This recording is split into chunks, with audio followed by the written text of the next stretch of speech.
जिसको कहना हो ज्ञान, वो ज्ञान नहीं, क्योंकि ज्ञान एक ही चीज जिसमें कि हम अपने नसों पर जान सकते हैं,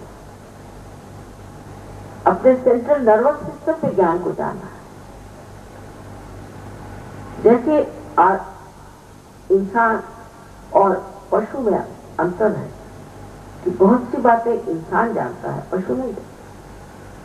वो जानता है अपने सेंट्रल नर्वस सिस्टम, अपने हाथ में बचे हुए नसों से जानता है ज्ञान। इसे ज्ञान को, ये बोध, ये शब्द बुद्ध ने भी इस्तेमाल किया, बोध। बोध माने हमारे अंदर जो हमारी यंत्रणा है पूरी बनी हुई, ये हमारे शरीर में जो ब्रेन है और उसकी जो कुछ चीजें हैं, उस सब में इसका ज्ञान होना चाहिए। जैसे अब आप बैठे हैं, आप देख रहे हैं कि यहाँ लाइट चल रही, अभी आप सब देख रहे हैं और सब यही बात जान रहे हैं कि यहाँ लाइट चल रही। इसमें तो कोई शंका नहीं कर सकता, क्योंकि आप अपने आंख से इसे देख रहे हैं, अपने सेंट्रल नर्वस सिस्टम से आता है। इसी प्रकार ज्ञान वो होगा जो आप अपने शरीर के अंदर उसे महसूस करें, अपने बुद्धि चातुर्य से नहीं या अपने भावना से नहीं कि हाँ मैं तो बस भगवान में रखूं और मैं तो बस भगवान की गाना गाती रहती हूँ और फलाना, इसमें कोई नाटक। और इसलिए एक माँ के रिश्ते में आपसे बताती हूँ कि नाटकों से दूर रहे। सत्य को पाने के लिए सबसे बड़ी चीज ये है कि आप अपने को जानिए कि आप इसलिए दुनिया में आए। साइंस आपको सब चीजों का जवाब दे सकता है, ऐसा लोग सोचते हैं, ये गलत है। बहुत सी बातों का वो जवाब दे ही नहीं सकता, और खास करके इसका जवाब नहीं दे सकता कि आप इस दुनिया में आए क्यों, आपका यहाँ आने से मतलब। इस पर गौर करके देखना चाहिए कि हमने अपने को जाना ही क्यों। जाना नहीं है। हम कहते हैं मेरी बुद्धि कह रही है और मेरा दिमाग सोचता है, या हम कहते हैं कि ये मेरा है, मेरी आंख, मेरा हाथ, पर ये मेरा मैं है कौन? इसको हमने जाना नहीं, ये मैं कौन, यही जानना आत्म साक्षात्कार। और उसके जानने का मतलब बुद्धि पुरस्कार नहीं है कि वो अपने दिमाग से जाना जाएगा, ये बात नहीं। वो आपके नस नस पे जाना चाहिए, और जब वो इस तरह से जाना जाएगा वही असल में ज्ञान है। ये बात कृष्ण ने सबसे पहले अर्जुन को बताई, पर अर्जुन ने फिर सवाल पूछे तो उन्होंने कहा ठीक है, तू कर्म करो और सब परमात्मा पे छोड़ो, हो ही नहीं सकता। कृष्ण जो थे वो कहना चाहिए बड़े भारी डिप्लोमैट। उन्होंने सोचा इंसान की खोपड़ी उल्टी है, उसको कोई सीधी सरल बात बताने से उसकी खोपड़ी में जाएगी नहीं, तो उसी तरह से बता दिया कि तू सारे कर्म को परमात्मा में छोड़। तो कोई अगर मर्डरर होगा तो वो भी कहेगा कि हाँ भाई ठीक, मैंने छोड़ दिया कृष्ण। कोई बुरा काम करे छोड़ दिया। कृष्ण जानते थे कि ये लोग थक के फिर समझ जाएंगे कि इसमें कुछ न कुछ बात। ये तभी हो सकता है जब आत्म साक्षात्कार आप हो। जब आप आत्म साक्षात्कारी होते हैं तब आपके दिमाग में ये बात नहीं रहती कि मैं ये कर रहा हूं या मैं नहीं कर रहा हूं। हो रहा, सब घटित हो रहा। कोई सहयोगी अगर किसी को उसकी कुंडली जगा रहा है, मैंने कभी क्या बात चढ़ नहीं रही, उतर नहीं रही, बनता नहीं मामला इनसे, ये नहीं कहेगा कि मैं नहीं कर रहा हूं, ऐसे नहीं कहता। ये बड़ी भारी कमाल की कि अपने आप ये घटित हो जाता है और मनुष्य जो है अकर्म में आ जाता है। यही चीज सहयोग से आप प्राप्त है। सह माने आपके साथ और जो माने पैदा हुआ, ये आपका हक, आपका हक है कि आप उर्दू में बहुत से लोग धर्म को हक कहते हैं। उसका मतलब ये है कि धर्म है आपका हक। धर्म को पाना, धर्म के बारे में बातें करना नहीं। इधर है एक ईसाई होगा, मुसलमान होगा, या रिलीजियस सिख होगा, या किसी भी धर्म का हिंदू होगा, तो बातें तो धर्म की बहुत कर लेगा, लेकिन सारे कुकर्म सब कर सकते।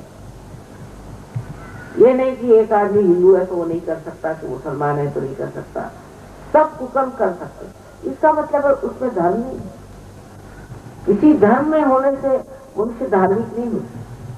धर्म अंदर से जागरूक होना है, और यही धर्म है, ये हक है। इस धर्म को अंदर जागरूक करना ये आपका हक। और ये जब जागरूक हो जाता है तो मैं किसी से कुछ बात को मना नहीं करती। मैं कहती अच्छे बच्चे एक बार अपनी कुंडली में जागरूक करो, फिर उसके प्रकाश में आप ही आप अपने को ठीक कर लेते। उसको कुछ करने की जरूरत नहीं। जो कुछ भी गलत चीजें अपने आप छूट जाती है और जो बढ़िया चीजें आप प्राप्त करते हैं। इसके इतने अनंत आशीर्वाद है। ये सब लोग मुझे चिट्ठियां लिखते थे कि माँ हमारा तो ये चमत्कार हो गया, वो चमत्कार हो गया, करते करते बहुत चिट्ठियां। तो मैंने एक साहब से कहा कि अच्छा बेटे ये चिट्ठियां ले जाओ और इसमें से तुम जैसा समझो और लोगों से और भी कह दो, सब तुमको लिख के भेज देंगे उनके चमत्कार। तो एक महीने में उन्होंने फोन किया मुझे कि माँ यहाँ तक तो आ गए मेरे पास चिट्ठियां, अब ये बताइए कि इसमें से कौन सी छापी जाए कौन सी नहीं छापी जाए। मैं कहा मेरे पास तो बेटा समय नहीं है, लेकिन तुम ठीक समझो वो छापो। कहले हर एक कमाल की चीज। तो जिसको चमत्कार कहते हैं वो अनेक चमत्कार जीवन में हो सकते, और वो चमत्कार इतने विचित्र है कि कोई समझा ही नहीं सकता कैसे हुआ क्या हुआ।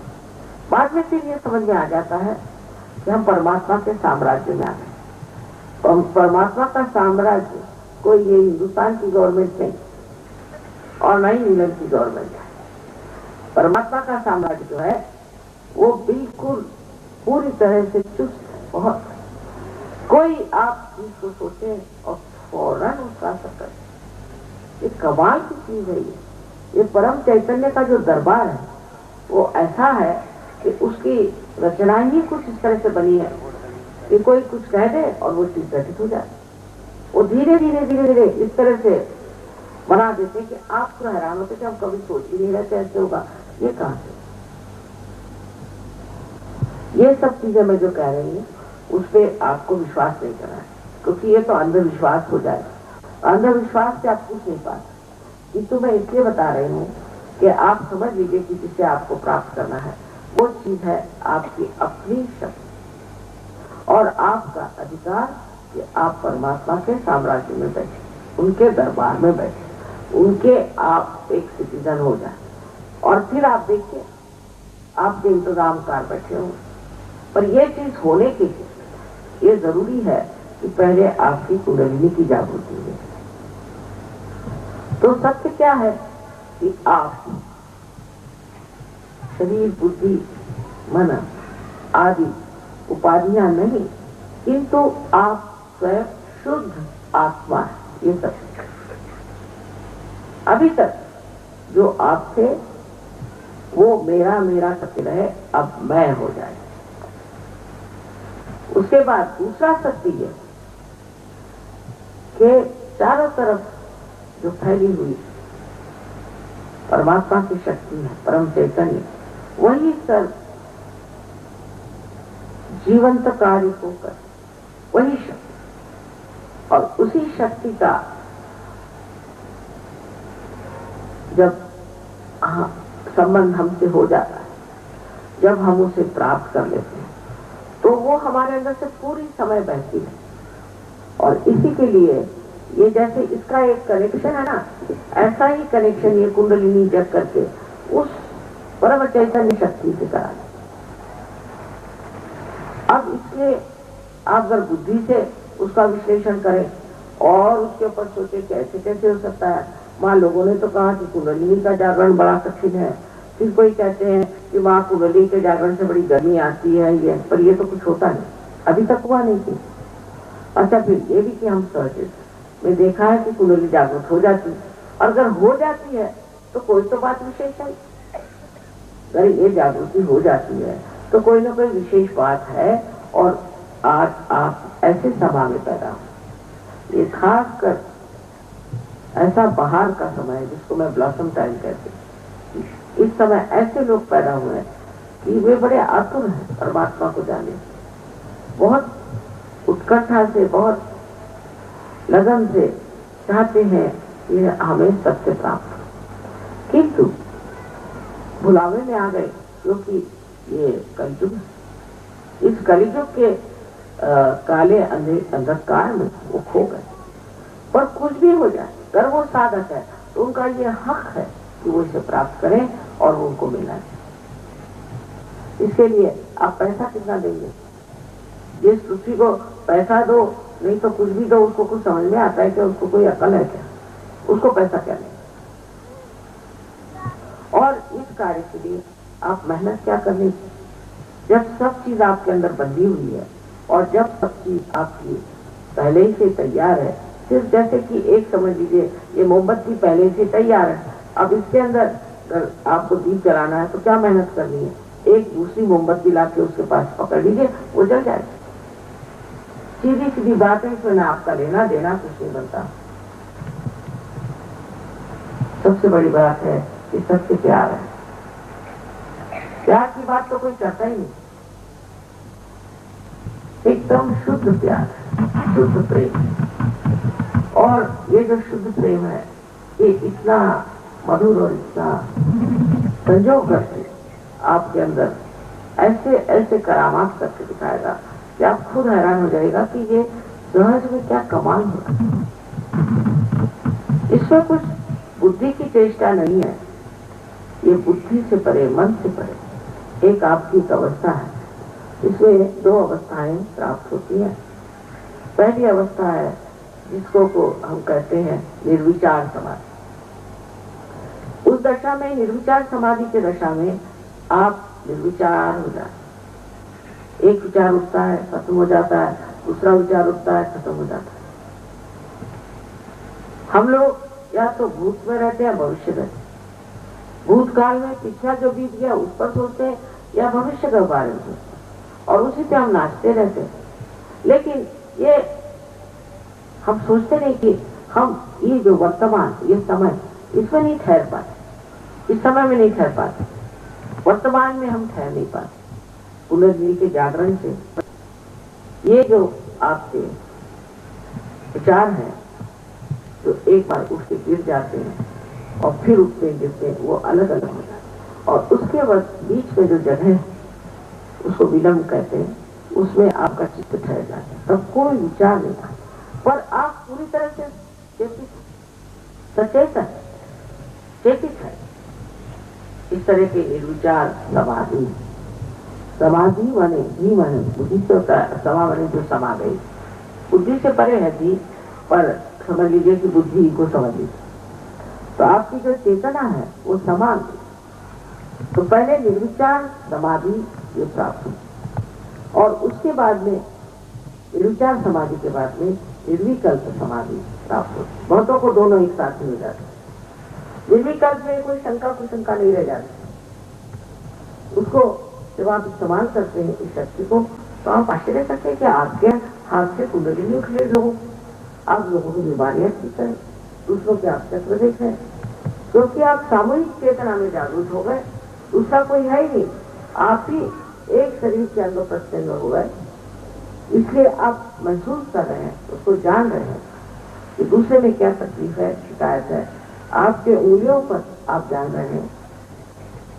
उस सामूहिक चेतना पर जब आप कार्य करते हैं और सामूहिकता में जब आ जाते हैं तो आपको एक दूसरी दशा प्राप्त होती जिसे हम निर्विकल्प समाधि। निर्विकल्प माने कोई विकल्प नहीं रह जाता, तब आप समा जाते हैं, हाँ सत्य को पाने। ऐसे कहने के लिए तो बात बड़ी अनूठी लगती है, लोग ऐसी बातें कहते नहीं और बताते नहीं है कि आपकी चेतना में इतना परिवर्तन हो जाता है, एक नया आयाम, एक नया डायमेंशन आपके अंदर आता है।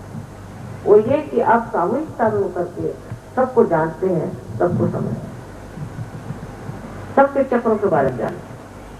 आप बोलेंगे नहीं लेकिन आप जानेंगे तो कल आप ये समझ लें कि ये चक्रों के कारण ही हमारे अंदर जो भी दूषित हुआ, जो भी गलत है, वो सब इन चक्रों के कारण, चाहे शारीरिक, मानसिक, बौद्धिक और संसारिक कोई सी भी चीज हो, इसके अलावा आध्यात्मिक कोई सी भी चीज, जो हमारे अंदर खराब होती है चक्रों की खराबी से होती है। और अगर हम इन चक्रों को ठीक करना सीखें और उनके बारे में जान लें तो हम ठीक हो सकते हैं और दूसरों के भी हम चक्र ठीक कर सकते हैं।